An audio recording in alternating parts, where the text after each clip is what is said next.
আসসালামু আলাইকুম ওয়া রাহমাতুল্লাহি ওয়া বারাকাতুহু। সম্মানিত আমার প্রাণ প্রিয় ছোট্ট বন্ধুরা, আশা করি তোমরা আল্লাহর রহমতে অনেক অনেক বেশি ভালো আছো। আজকে আমরা তোমাদের সাথে দীর্ঘ অনেক দিন ধরে আছি। আমরা এখানে ধারাবাহিক একটি একটি করে বা হাঁটি হাঁটি পা পা করে প্রায় 14 নম্বর ক্লাসে চলে আসছে। আশা করি তোমরাও এই প্রতিদিন এতগুলা ক্লাস দেখতে দেখতে হয়তো টায়ার্ড হয়ে গেছো। আমি কিন্তু বসে থাকবো না, তোমাদের জন্য ক্লাস চলমান রাখবো। আশা করি তোমরা ক্লাসগুলো বুঝতে পারতেছো এবং তোমাদের লাভ হবে সেই ভেবে আমরা একটা একটা অধ্যায় থেকে প্রায় 5টি 3টি 4টি করে প্র্যাকটিস আমি যোগ করেছি। এই ক্লাসটিও তোমাদের 3য় অধ্যায় থেকে নিয়ে আছে। তা আমরা আজকে প্রায় 14 নম্বর ক্লাসে চলে আসলাম। আশা করি তোমরা যদি ক্লাসগুলো বুঝতে চাও ভিডিওটি না টেনে শেষ অবধি পর্যন্ত দেখবে।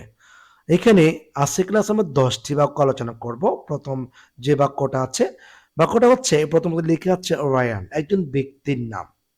আমাকে এখানে টু বি বার ব্যবহার করতে বলছে। তো টু বি ভার্ব মানে যে প্রশ্ন করছে রায়ন, এখানে এবার একটা ভার্ব দিতে হবে। তো ভার্বটা আমি কিভাবে বসাবো? যেহেতু সাবজেক্ট আছে ইউ, তারপর আমাকে একটা ভার্ব বসাতে হবে। টু বি ভার্ব থেকে আমরা ইউর হিসাবে আমরা এখানে একটি আর বসাবো। তার মানে রায়ন, আর ইউ হেয়ার, তুমি কি এখানে?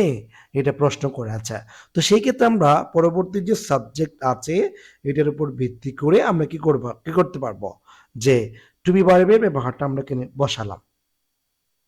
এরপর আমরা বি নাম্বার দেখবো। বি নাম্বার দেখতে পাচ্ছি মাই লিটল সিস্টার, ঠিক আছে?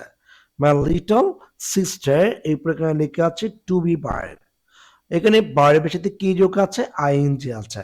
তো সাবজেক্ট যেহেতু থার্ড পারসন সিঙ্গুলার আছে, আমরা এখানে কি বসাবো? ইজ বসাবো। তার মানে my little sister is sleeping in the next room. এরপর আমরা সি নাম্বার দেখবো। সি নাম্বার দেখতে পাচ্ছি সাবজেক্টের পর ডিডন্ট আছে। একটা জিনিস মনে রাখবেন, সাবজেক্টের পর যদি কখনো কোনো সময় ডো নট, ঠিক আছে, অথবা ডিড নট, অথবা, ঠিক আছে, অথবা এখানে আরেকটা হচ্ছে ডাজন্ট, যে এই শব্দগুলো আপনারা খুঁজে পান, এরপরে যদি শূন্যস্থান থাকে আপনাকে ভার্ব বসাতে হয়, ওই ভার্বটি হবে প্রেজেন্ট ফর্ম। তার মানে আমরা এখানে চোখ বন্ধ করে যেহেতু ডিডন্ট আছে, আমরা মেইন যেটা আছে ওই মেইনটা বসাই দিচ্ছি। এরপর আমরা ডি নাম্বার দেখবো। ডি নাম্বারে এটা হচ্ছে আরেকটা নিয়ম, যদি কখনো কোনো একটা বাক্য লেটস অথবা লেটাস, ঠিক আছে, লেটস হচ্ছে সংক্ষিপ্ত রূপ, লেটাস হচ্ছে পুনরূপ, যদি লেটস বা লেটাস দ্বারা বাক্য শুরু হয় তাহলে এরপরে ভার্বটি সর্বদা প্রেজেন্ট ফর্ম হবে, ঠিক আছে, অর্থাৎ ফ্লে যেটা আছে ওটা ফ্লে হবে। এরপর আমরা ই নাম্বার দেখব। সাবজেক্ট আছে, সাবজেক্টের উপর ক্যান আছে, ক্যান হচ্ছে মডাল, এরপরে আমরা কি বসাবো? বি ওয়ান বসাবো। তার মানে যেটা বোঝাতে যাচ্ছিলাম, সাবজেক্টের পর যদি এম এ হয় এরপরে সর্বদা বি ওয়ান বসবে। এম এ মানে কি? এম মানে হচ্ছে মডাল, আর এখানে এখানে এ মানে হচ্ছে অক্সিলারি, তার মানে মডাল অক্সিলারি ভার্ব, ঠিক আছে? আশা করি আমরা বুঝতে পেরেছি। এরপরে আমরা পরবর্তী যে ভার্বগুলো বা যে বাক্যগুলো আছে সেগুলো আমরা দেখে নিচ্ছি। এখানে এফ নাম্বারে যে বাক্য আছে, বাক্যের মধ্যে আমরা দেখতে পাচ্ছি সাবজেক্ট হচ্ছে আই, ঠিক আছে?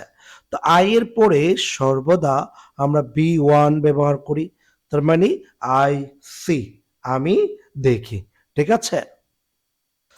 আচ্ছা, এরপর পরে আমরা দেখব জি নাম্বার। জি নাম্বার বাক্যটা আমরা দেখছি। জি নাম্বারে এখানে দেখে নিচ্ছি যে সাবজেক্টটি হচ্ছে সেকেন্ড পারসন ইউ। আচ্ছা, এখানে শব্দ দিয়েছে পার্স, আমরা শব্দ দেখতে পাচ্ছি গো। আচ্ছা, ইউ যেহেতু সেকেন্ড পারসন, আমরা এখানে কি করব? গো দেব, তার মানে ইউ গো ফার্স্ট। এরপর আমরা এইচ নাম্বার দেখব। এইচ নাম্বার দেখতে পাচ্ছি দিস ওয়াটার। দিস ওয়াটার হচ্ছে এই পানিগুলো। হ্যাঁ, এটা যেহেতু উপস্থিত থার্ড পারসন সিঙ্গুলার, কেননা আমরা জানি কি ওয়াটার শব্দটা হচ্ছে ম্যাট্রিয়াল নাউন। ম্যাট্রিয়াল নাউন সর্বদা সিঙ্গুলার ফর্ম হয়। তা আমরা এখানে টু বি ভার্ব থেকে কি বসাবো? ইজ বসাবো। তার মানে দিস ওয়াটার ইজ কল্ড। আশা করি আমরা বুঝতে পারছি। এরপর আমরা আই নাম্বার দেখব। আই নাম্বার একটা শব্দ আছে স্টপ। একটা জিনিস মনে রাখবেন, ইংরেজিতে কতগুলো শব্দ আছে। শব্দগুলো হচ্ছে যেমন স্টপ আছে এখানে, হ্যাঁ? কয়েকটা শব্দ মুখস্থ আছে। স্টপ আছে, তারপর আছে লাভ, হ্যাঁ? তারপরে আছে লাইক। এই যে এই শব্দগুলা বিশেষ করে এই শব্দগুলো আমরা বেশি, বেশি পড়ি যে এই শব্দগুলোর পরে সর্বদা ভার্বের সাথে আইএনজি যোগ করতে হয়। ঠিক আছে? আইএনজি যোগ করতে। তার মানে স্টপ এর পর আমি যদি রাইট বসাতে চাই তাহলে আমার কি হবে? রাইটিং হবে। তাহলে স্টপ রাইটিং প্লেস। ঠিক আছে? স্টপ রাইট হবে না। স্টপের পরে যদি আমরা আরেকটি ভার্ব বসাই, ওই ভার্বের সাথে অবশ্যই আইএনজি যোগ করতে হবে। এরপর আমরা যে নাম্বার দেখব। যে নাম্বারে সাবজেক্টটি হচ্ছে third person singular to be verb use করতে বলেছে। তো আমরা সেই ক্ষেত্রে ইজ ব্যবহার করব। ঠিক আছে? তার মানে আজকে ক্লাসে আমরা 10টি বাক্য আলোচনা করলাম। আশা করি আপনারা এই 10টি বাক্য আপনারা বুঝতে পেরেছেন। তো পরবর্তী ক্লাসটি নিয়ে আপনাদের সামনে খুব শীঘ্রই হাজির হচ্ছি। সেই পর্যন্ত সবাই ভালো থাকবেন, সুস্থ থাকবেন। আসসালামু আলাইকুম ওয়া রাহমাতুল্লাহ।